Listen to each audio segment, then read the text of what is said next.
안녕하세요. 안녕하세요. 네, 간단한 자기소개 부탁드립니다. 네, 안녕하세요. 저는 사랑과 행복이라는 곳을 운영하고 있는 김현진이라고 합니다. 네, 오늘 제가 궁금한 게요. 네. 일반적으로 상대에게 호감이 있을 때 보일 수 있는 호감 신호가 있다면 어떤 게 있을까요? 네, 그 호감 신호의 첫 번째 키워드는 심리적 연결입니다. 그래서 우리는 호감 있는 대상과 심리적으로 연결되고 싶어 해요. 제가 이전에 말씀드린 눈키스라고 표현했었던 이제 눈 맞춤이 있을 수 있겠고, 아무리 물리적인 거리가 있더라도 이렇게 눈을 맞추는 순간 이제 심리적으로 연결이 되기 때문에 이런 심리적인 연결을 보여주는 한 행동 중 하나라고 볼 수 있겠죠.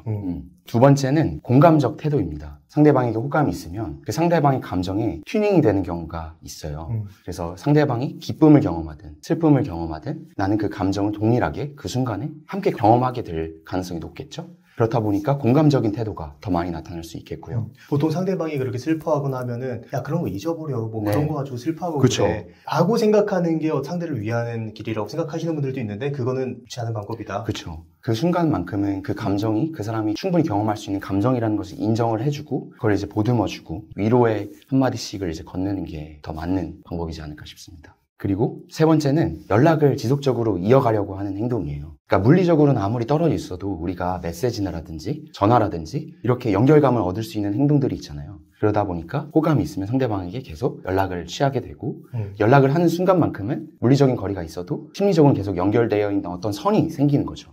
약간 이런 게 생각납니다. 밤 늦은 시간에 카톡을 이렇게 주고받다가 답장을 안 하고 그냥 자는 거예요.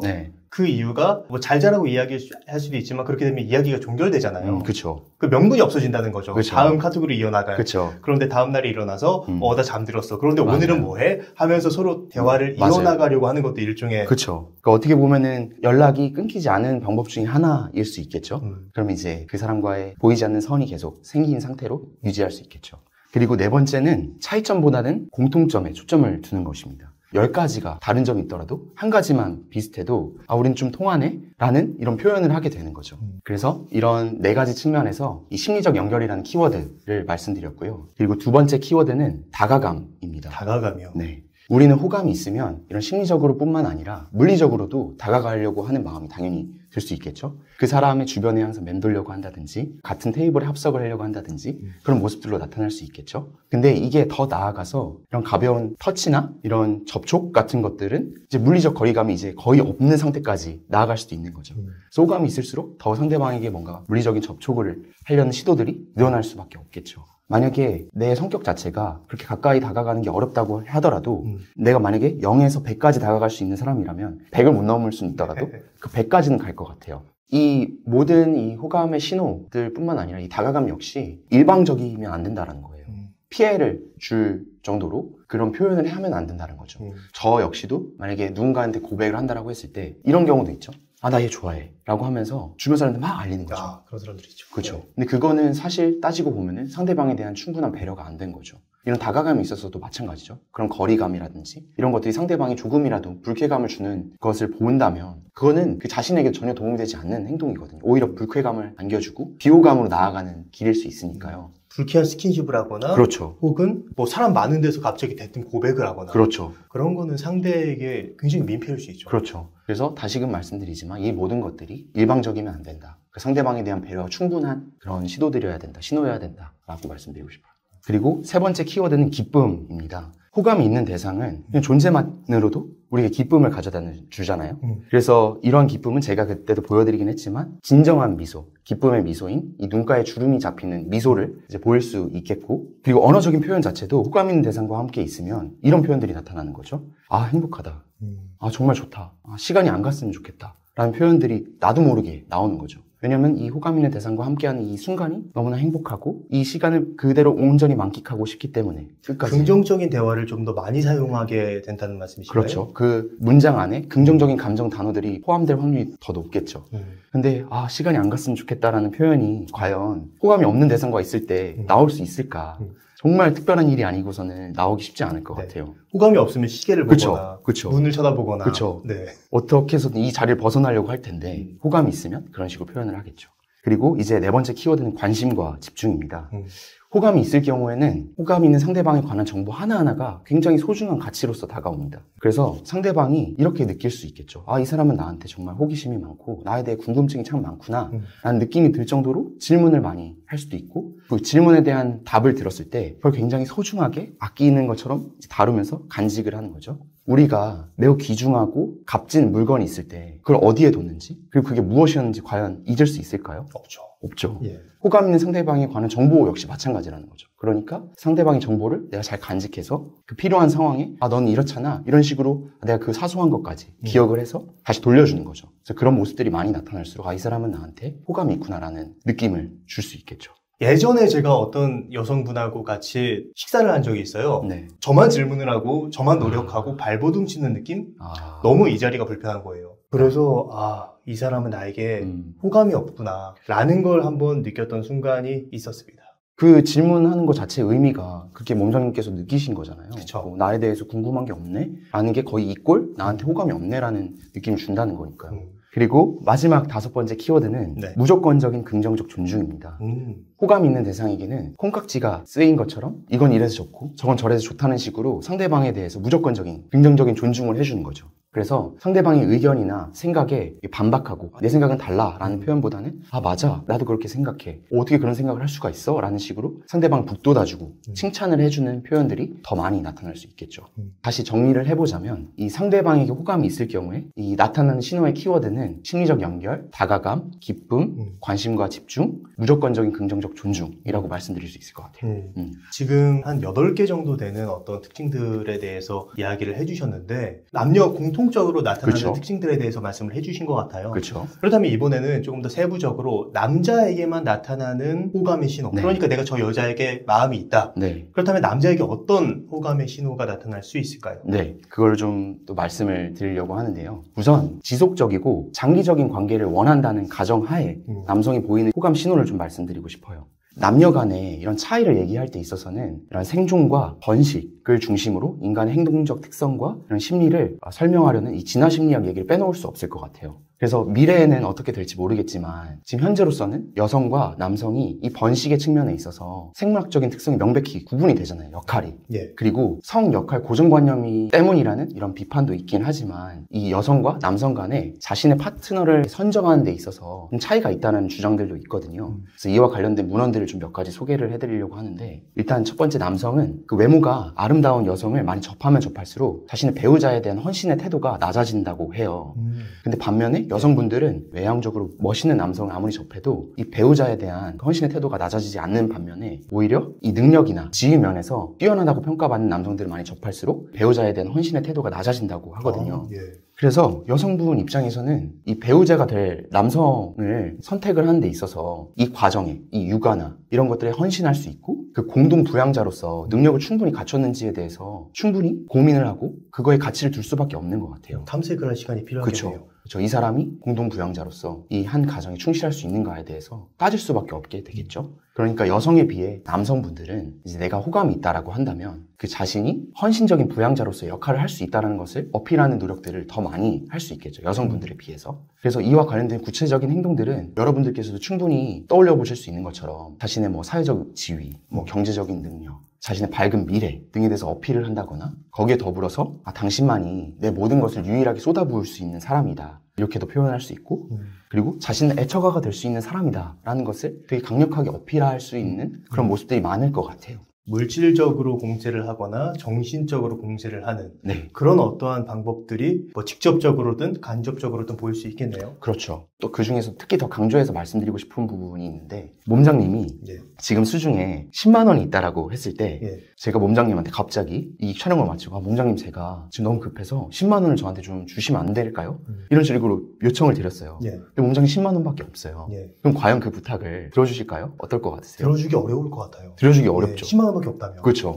근데 만약에 몸장님께서 10조를 가진 자산가다, 그런 경우라면 제가 그런 부탁을 했을 때 그 마음은 또 어떻게 되시나요? 그러면 충분히 빌려드릴 수 있죠. 그렇죠. 그 동일한 금액을 제가 요청을 했는데도 그 금액에 대한 가치가 몸장님이 얼마나 돈을 가지고 있는지, 얼마나 자산가 여부인지에 따라서 달라지잖아요. 그러니까 10만 원을 가진 사람이 상대방에게 호감이 있을 때 그 10만 원을 쓰는 것과 정말 10조의 자산가가 내 호감 있는 상대한테 10만 원을 쓰는 것은 그 의미가 다르잖아요. 그 사람이 가진 수준에 따라서 그 가치가 달라지는 것이 그게 돈이 될 수 있는데 이것과 다르게 우리 누구나 공평하게 동일하게 가지고 있고 그만큼 누구에게나 소중한 자산이 있어요. 시간 아닐까요? 네, 맞습니다. 예. 그러니까 남성이 자신의 시간을 누군가에게 아낌없이 퍼주는 느낌으로 제공을 하려고 하는 의향을 보인다거나 실제로 제공을 한다거나 했을 때는 호감이 있을 확률이 더 높겠죠. 어떤 물질적인 것보다 더 의미가 있다는 행동이라고 봐요. 그래서 우리가 애인으로부터 이런 꽃 선물을 받은 여성분들께서 감동을 느끼시는 부분이 있잖아요. 그 이유가 나에게 꽃 선물을 해주기 위해서 꽃말을 알아보고 꽃집을 알아보고 직접 그 꽃집에 가서 아름다운 꽃을 찾으려고 그리고 그 시간이 다 담겨 있는 거잖아요. 그러니까 어떻게 보면 이 꽃 선물 안에는 선물한 사람의 그런 시간이 담긴 선물일 수 있겠고 또 선물을 받는 입장에서는 이 시간이라는 가치 있는 선물을 받았다는 느낌을 주기 때문에 더 감동할 수 있는 거지 않을까 싶어요.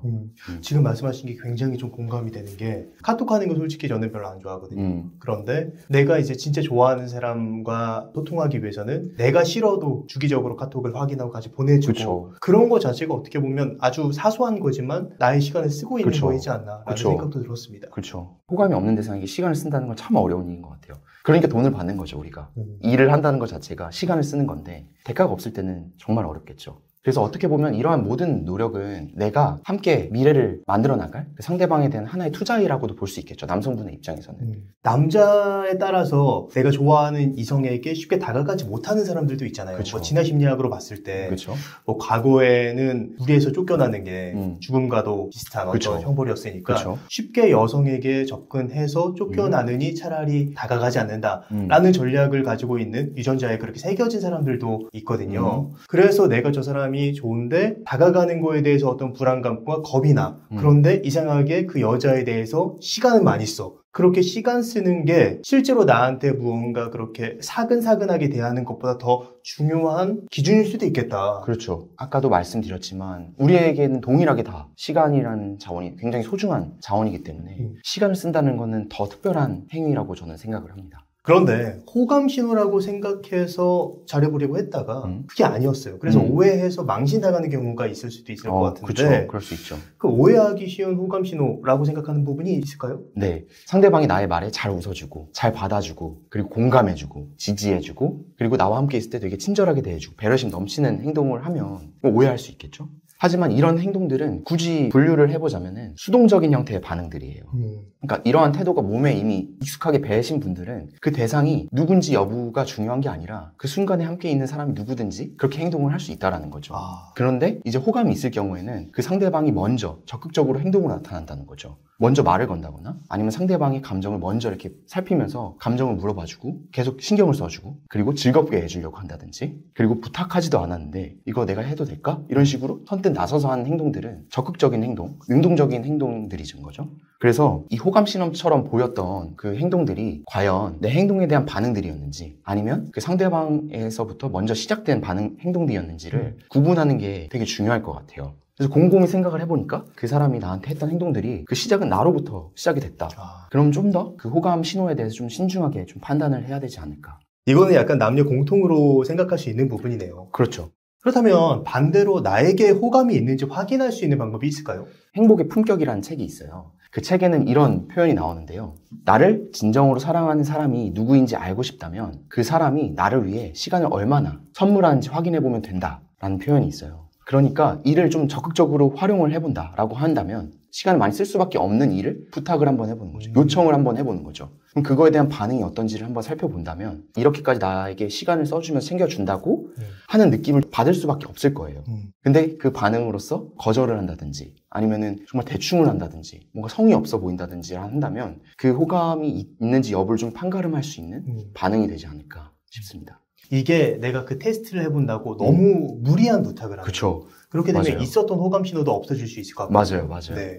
상대방의 그런 취향이나 상대방의 그런 성향에 맞게 또 부탁을 해야 될 것 같아요.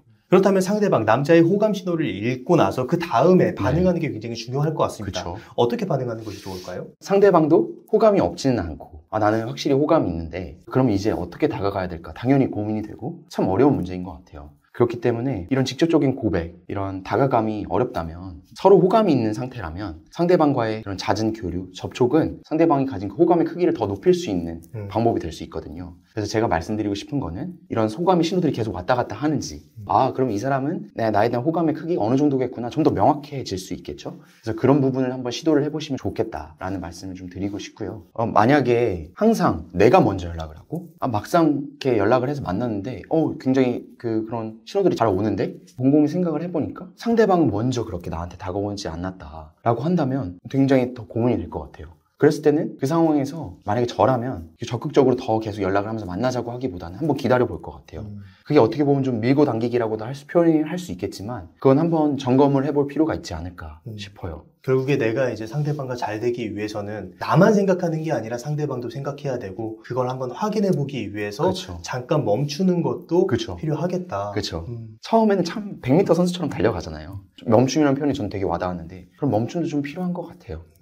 근데 그렇게까지 했는데 용기가 안 난다. 네, 그럴 수도 있을 것 같아요. 그렇죠. 그 융학파 분석가인 제임스 홀리스라는 분은 우리 인간이 두 가지의 큰 환상을 갖고 살아간다고 해요. 그중 하나가 이제 불멸의 환상이에요. 그러니까 우리 인간은 영원히 살 것처럼 생각하고 행동하고 살아간다는 거예요. 근데 사실 그렇지 않잖아요. 우린 지금 하루하루를 살아가고 있지만 동시에 하루하루 죽어가는 거라고도 볼 수 있잖아요. 그래서 언젠가 죽을 텐데 내가 지금 이 마음을 표현하지 않으면 죽기 전에 후회하지는 않을까? 스스로에게 질문을 해보면 어떨까? 그래서 저의 흑역사라고도 볼 수 있는데 저는 이 마음을 제대로 좀 전달을 하고 싶다. 그래서 저한테 이 질문을 한번 던져봤어요. 저는 후회할 것 같아 라는 판단을 내리고 그걸 이제 행동으로 옮겼죠. 결과는 이제 좋지 않았어요. 제가 원하는 대로 펼쳐지진 않았지만 슬펐지만 적어도 그동안 이런 것 때문에 마음고생이 많았는데 제가 예상치 못한 이 후련함이라는 감정을 경험하고 뭔가 털어낸다라는 경험을 했거든요. 그래서 여러분들께서도 물론 참 어렵겠지만 용기가 도저히 안 난다 라면은 이런 질문도 한번 던져보면 어떨까. 이렇게 죽음을 떠올리는 것을 했는데도 그게 행동으로 이어지지 않았다. 그러면은 물론 용기가 생기지 않아서 하지 않은 걸 수도 있고 못한 걸 수도 있지만 상대방에 대한 마음의 그 크기가 그렇게 크지 않았을 수도 있겠다라고 판단을 내려볼 수도 있겠죠. 네, 오늘 많은 말씀을 해주셨는데 마지막으로 지금 사랑 때문에 고민하고 계시는 사람들을 위해서 한 말씀 해주신다면 어떤 게 있을까요? 그 서울대학교 명예교수인 이 전영애 교수님은 꿈꾸고 사랑했네 해처럼 맑게 라는 책에서 이 사랑이 인류가 찾아낸 가장 좋은 것의 이름이다라고 이렇게 표현을 하셨거든요. 저도 매우 동의를 해요. 하지만 이 사랑은 우리를 천국으로 데려다 주기도 하고 때론 지옥으로 이끌기도 하는 것 같아요. 그리고 서로 다른 두 사람이 사랑을 한다는 거는 언제나 고통이 수반될 수밖에 없는 것 같아요. 하지만 그것이 필요한 고통이 아니라 불필요한 고통이었다면 이거는 우리가 줄일 필요는 있겠죠. 그러니까 이처럼 사랑함에 있어서 행복감을 더 많이 경험하고 불필요한 고통을 덜 경험하기 위해서는 취업, 전문적인 시험, 사업 이런 거를 할 때 정말 피나는 노력을 기울이시잖아요. 몸장님도 그러실 것 같은데 그렇게 간절한 마음으로 임해야만 내가 원하는 걸 얻을 수 있겠다라는 생각이 들고 느낌이 들기 때문에 그렇게 하는 거잖아요. 근데 사랑도 마찬가지라고 생각을 해요. 사랑 역시 진지하게 다루고 끝없이 배우려는 자세가 꼭 필요하다고 저는 생각을 합니다. 그래서 저도 부족한 점이 참 많아서 사랑에 있어서 정말 숱한 실패를 했고 다양한 그런 실수들을 저질렀던 것 같아요. 그래도 제가 사랑을 좀 진지하게 다루고 배우려고 끝없이 이렇게 노력을 하니까 그 전보다는 더 나은 사랑을 했다고 전 자신 있게 말씀드릴 수 있거든요. 어떤 분들은 제가 이렇게 말씀을 드리면 사랑을 너무 어렵게 다루는 거 아니야? 이렇게 충분히 말씀하실 수 있고 저도 이해가 되는데요. 근데 저는 그렇게 다뤄야만 한다고 생각을 해요. 그리고 연애 중이거나 결혼 생활 하시는 분들은 이 관계를 잘 유지한다는 게 얼마나 힘든 건지 더 잘 아실 거라고 생각을 합니다. 그래서 결론은 우리 모두 보다 더 행복한 사랑을 위해서 같이 함께 서로 응원하면서 열심히 노력을 해보자. 이런 말씀을 저는 꼭 좀 드리고 싶었습니다. 네, 고맙습니다. 네, 오늘 김현진 대표님을 모시고 호감이 있을 때 보일 수 있는 신호와 호감에 대해서 우리가 어떻게 대처하고 반응을 해야 되는지에 대한 이야기를 들었습니다. 그럼 오늘의 심리학은 여기까지 하도록 하겠습니다. 좋은 말씀 해주셔서 감사합니다. 네, 고맙습니다. 네, 감사합니다. 고맙습니다.